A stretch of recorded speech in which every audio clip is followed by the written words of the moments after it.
Iginiit naman ng ilang mga senador na hindi po sila nakonsulta ng liderato ng Senado bago ito magdesisyon na ipagpaliban o ilipat po yung petsa ng pagbasa po ng Articles of Impeachment kay Vice President Sara Duterte na sana ay sa Lunes na, June 2, ay naging June 11 na. Sa kabila po nito, tiniyak naman ni Senador Jinggoy Estrada na tuloy ang impeachment trial at hindi nila inaabandona ang paglilitis ng mga reklamo laban kay VP Sara.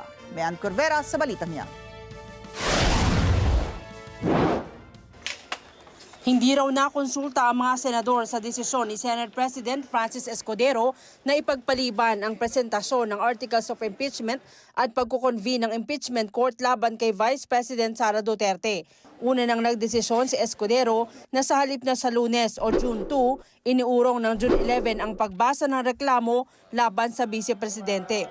Sa June 11 na rin o last session day, magko-convene ang Senado bilang isang impeachment court. Sabi ni Senate Minority Leader Aquilino Coco Pimentel, labag sa rules ng Senado na hindi agad tinugunan ng Senado ang impeachment complaint. Kasi ang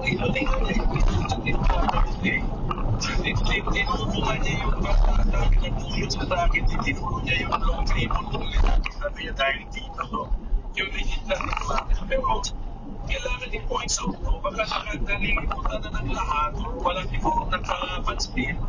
There in our existing na ang spirit ang directive ng schedule na yun, kung puno ang schedule, kung puno ang schedule mo, meron ka ng puno ang plate mo, may impeachment ka, at saka meron kang legislative, unahin mo si impeachment, yan yun eh. Hindi niya pagkaintindi ko ng spirit ng rules namin.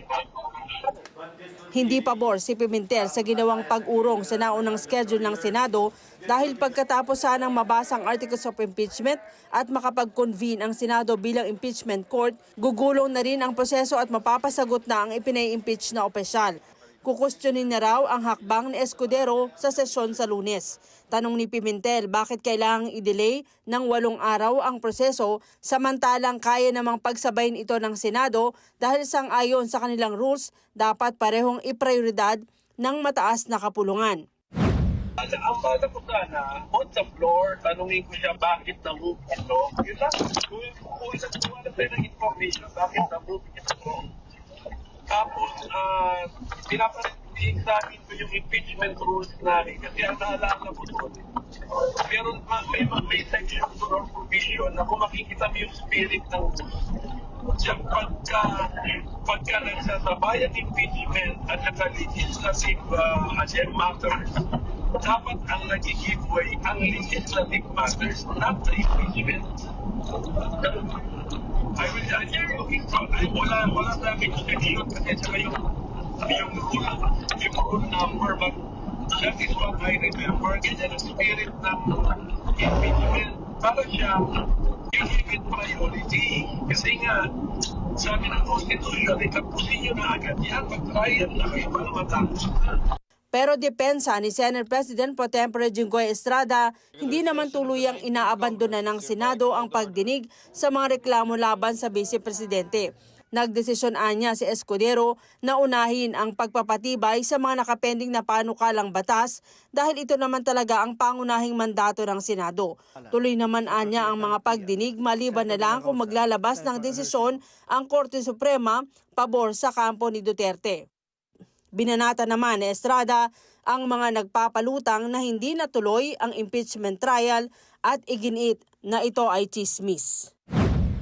Grandstanding lang yan, naniniwala lagi sa chismis. And we are not going to abandon our constitutional duty to hear the impeachment case against the president. Well, kasi marami kasi mga priority bills na kailangan itakil at kailangan ma-approve ng Senado at saka yung House of Representatives. At siya, kailangan natin na aprubahan yung mga panukalang batas that will lead down to the benefit of our people. Siyempre, that will take precedence. Mayan Corvera para sa Mata ng Agila, matatag, matapang, matapat.